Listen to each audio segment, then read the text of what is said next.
Kalau kita cuma nyampaikan saja, tidak mencontohkan, kadang anak-anak sekarang kritisnya luar biasa. Memang kita harus banyak memberi contoh daripada ngomong-ngomong di depan. Jadi ngisi kekosongan ya tawuran. Sekarang kurang lapangan permainan kurang, jadi mereka banyak di tawuran.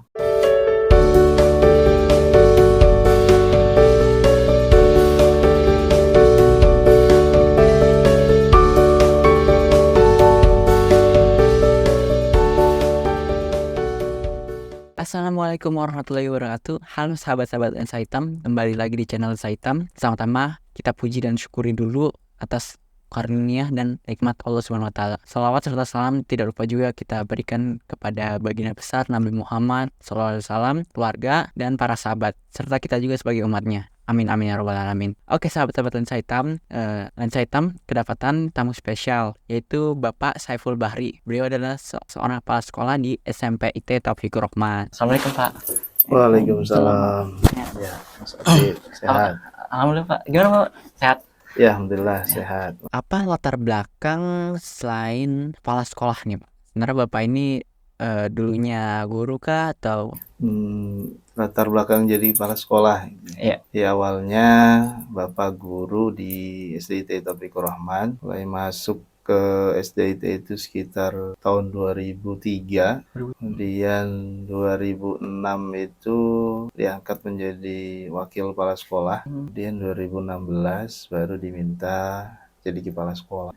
Jadi awalnya dari guru dulu, dari guru tahfiz. Oh gitu Pak. Berarti dulu profesinya itu sebenarnya sebagai seorang guru gitu ya Pak. Beralih menjadi kepala sekolah. Bapak itu dulu ngajarnya hanya di SMP itu Taufikur Rahman atau ada di tempat lain Pak? Kalau ngajar di sekolah lain, dulu pernah sebelum di SDIT Taufikur Rahman, pernah ngajar di SD Negeri, pernah ngajar di MI, di Pondok Cabe itu. Karena dulu kuliah di Ciputat, jadi ngajar di lingkungan Ciputat.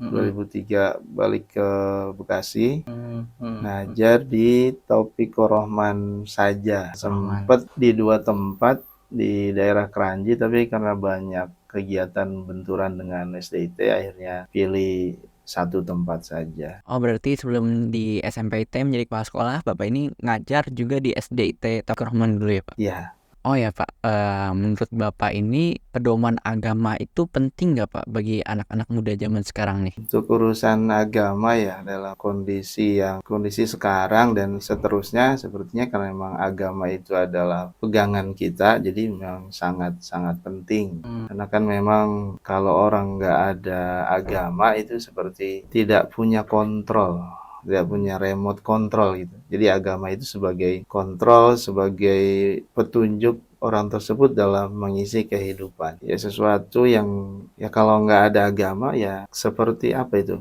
Hampa lah. Jadi banyak kejenuhan kalau tidak agama itu. Hanya orang-orang yang tidak berhubungan dengan agama kadang banyak yang ambil jalan-jalan pintas dan sering merasa boring, mager.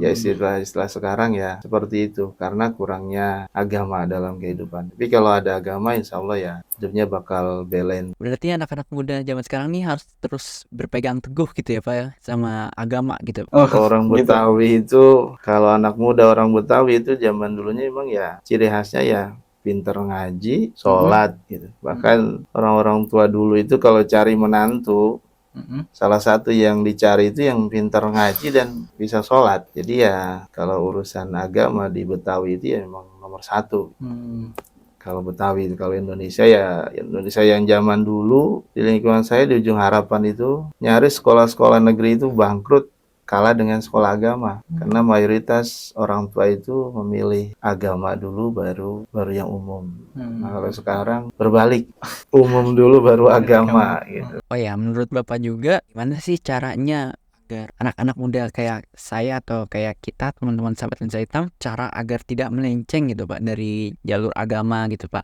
agar terus mengingat agama, bagaimana menurut Bapak? Ya kalau menurut Bapak ya namanya mengajar itu tidak cukup kita memberikan ilmu di kelas, tapi banyaknya kita juga memberikan contoh.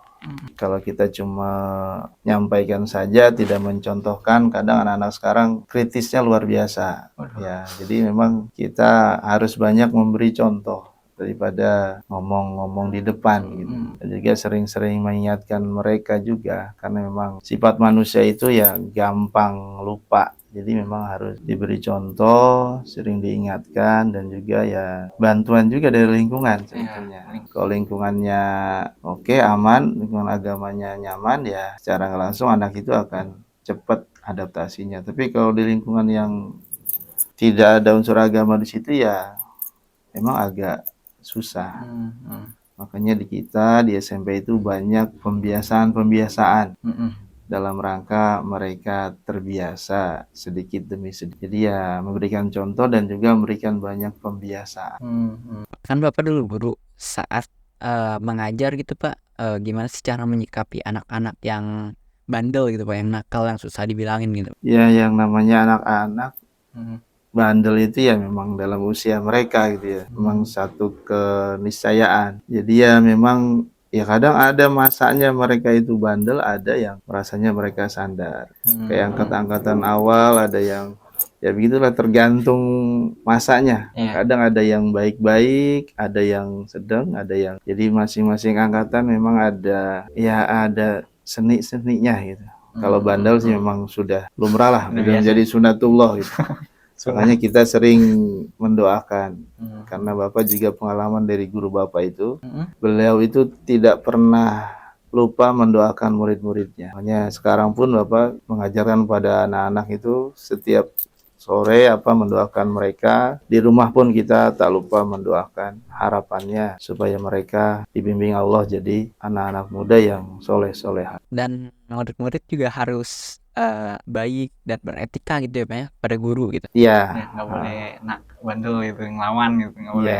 Terus background Bapak ini kan sebagai seorang guru, jadi saya mau nanya Pak, ke seorang guru itu hanya mengajari materi pembelajaran gitu, atau seorang guru juga harus mendidik akhlak gitu? Ya, kalau guru itu, namanya guru kadang ya digugu dan ditiru, itu sudah keniscayaan. Jadi kalau kita mengajar itu tidak cuma mengajar, tapi mendidik juga. Kalau cuma mengajar, sampaikan materi di kelas, pulang, selesai. Tapi kalau kita mendidik, ya kita banyak ngasih contoh, banyak ingatkan mereka, banyak ngasih nasihat-nasihat. Jadi bedanya ya, kalau guru hanya mengajarkan, tapi kalau ada plus pendidiknya ya itu yang bikin beda gitu. Jadi tidak hanya sebatas ngajar doang.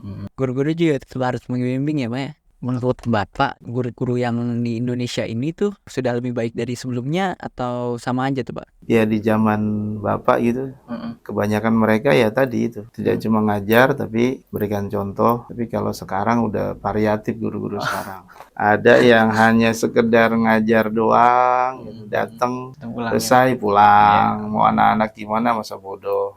Kalau di SMBT karena memang kita dari sekolah berkomitmen tidak hanya mengajar saja, maka ya kita mengingatkan guru-guru juga untuk memberi contoh, mengingatkan di wali kelas, mengingatkan di rumah, perihal sholat, perihal puasa, ya untuk akhlak mereka supaya bisa lebih baik dari sebelumnya.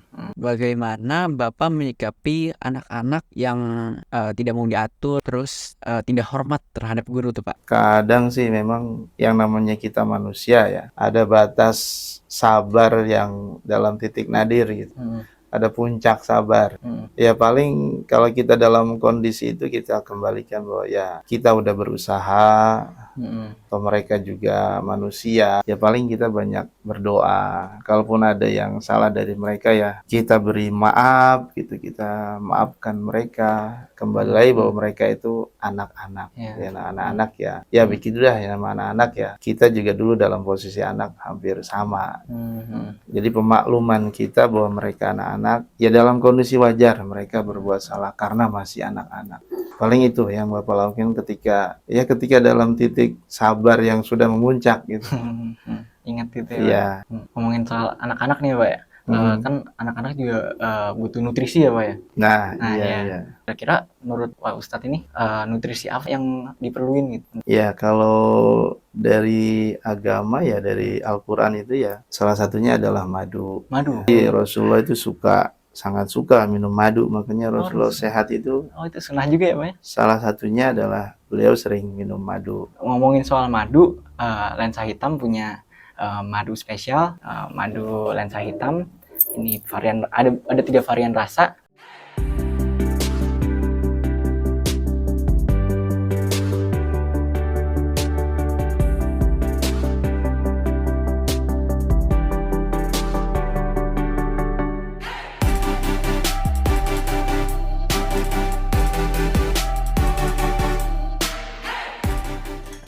Kalau mengajar-ngajar tuh materi atau apa aja Bapak ajarkan? Ya, di pengajian itu ya intinya sih topik utamanya belajar Quran, belajar baca Quran. Dulu awal-awalnya baca Quran karena sampai sekarang karena sudah pada pinter bacanya, lancar ya. Sekarang banyak isi tausiah-tausiah. Oh, ngisi tausiah. Ya tausiahnya ya sehubungan dengan kehidupan sehari-hari, keluarga, ibadah, kemudian ya lingkungan sosial. Apakah hanya orang dewasa aja Pak yang mengikuti pengajian Bapak atau ada anak-anak gitu Pak? Iya, sebetulnya sih buat umum ya. Cuma buat karena emang yang hadir ya dewasa ya. Anak-anaknya mungkin karena malu sama bapak-bapak atau ibunya jadi nggak gabung. Karena kebanyakan orang dewasanya. Iya, tapi udah mulai ada itu Mas Hafiz Mas Hafiz sama Mbak Riris itu udah mulai ikutan. Alhamdulillah. Saya juga dengar di SMP IT Taufikur Rahman itu juga diwajibkan ya Pak program tahfiz. Jadi program tahfiz itu program apa tuh Pak? Di SMP itu kita berikhtiar lulus SMP itu hafal 3 juz. Juznya itu juz 30, 29 dan 28. Kalau yang sudah selesai, sudah hatam, maka dapat sertifikat. Sertifikat itu yang mengeluarkan bukan dari sekolah, karena kita kerjasama dengan lembaga Umi Foundation, pihak yang konsen di bidang Al-Quran, maka kita nanti ijazahnya mereka yang mengeluarkan. Oh gitu. Ya. Selain tahfiz, apakah ada program yang lain? Tahfiz kita ada program unggulan kita di tahfiz ya. Oh, unggulan tahfiz. Unggulannya di tahfiz. Dan itu ada program-program pembiasaan. Ada school, ada OSIS, ada juga yang beda dari yang lain tuh kita ada pembiasaan sholat subuh berjamaah. Sholat subuh berjamaah. Ya, kita ada pantau sholat, gitu. Nah, ada mabit gitu. Ya, mabit. Mabitnya kita siar musola dan masjid sepermata. Itu program yang berbeda dari yang lain. Karena harapannya anak-anak itu bisa akrab dengan masjid di lingkungannya. Harapan Bapak untuk anak-anak muda zaman sekarang, saran gitu Pak, untuk sahabat-sahabat lensa hitam di rumah agar tidak melenceng dari agama dan terus tetap teguh gitu ya Pak. Sekarang itu memang ya kalau lihat di medsos di apa sekarang itu rentan sekali tawuran. Kayak di Ramadan ini banyak kasus tawuran. Ya benar. Padahal puasa itu kan menahan hawa nafsu. Nah, itu mungkin karena mereka tawuran itu karena satu memang tidak adanya kegiatan yang mereka lakuin itu. Jadi ngisi kekosongan ya tawuran. Sekarang kurang lapangan permainan, mungkin ada permainan kurang, jadi mereka banyak di tawuran. Yang kita soroti juga pergaulan antara remaja yang sekarang itu sudah hampir tidak ada batas antara laki dan perempuan. Nah, makanya kita di SMP itu membuka kelas terpisah putri dan putra. Oh gitu. Itu harapannya mereka bisa menjalin pergaulan yang sehat supaya terhindar dari tadi masa depannya, supaya bisa bagus, tidak tergoda oleh dunia pacaran dan apalagi sampai married by accident. Sedikit bingkisan ya Pak, piagam dari lensa hitam. Oh ya, terima kasih banyak, mudah-mudahan sukses buat lensa hitam juga Mas Apip dan juga semua yang ikut terlibat dalam lensa hitam. Sukses. Amin ya rabbal alamin. Oke sahabat-sahabat lensa hitam, itu tadi podcast bersama Pak Saiful Bahri SAG. Beliau adalah orang yang patut ditiru. Nggak semuanya bisa menghadapi anak-anak yang nakal dan harus bersabar. tetap menghormati guru-guru kita, walaupun sudah tidak bersekolah lagi, tapi tidak ada yang namanya mantan guru. Ya kita tetap harus menghormati, kita harus tetap datangi, bersilaturahim kalau bisa ya. Serta kita juga sebagai anak-anak muda jangan melenceng dari agama, kita tetap harus pegang teguh agama, jangan lupain ilmu-ilmu yang diberikan oleh seorang guru dan tetap terus berada di jalan yang benar. Oke, itu saja sahabat-sahabat Lensa Hitam. Terima kasih sudah menonton. Wassalamualaikum warahmatullahi wabarakatuh. Assalamualaikum warahmatullahi wabarakatuh.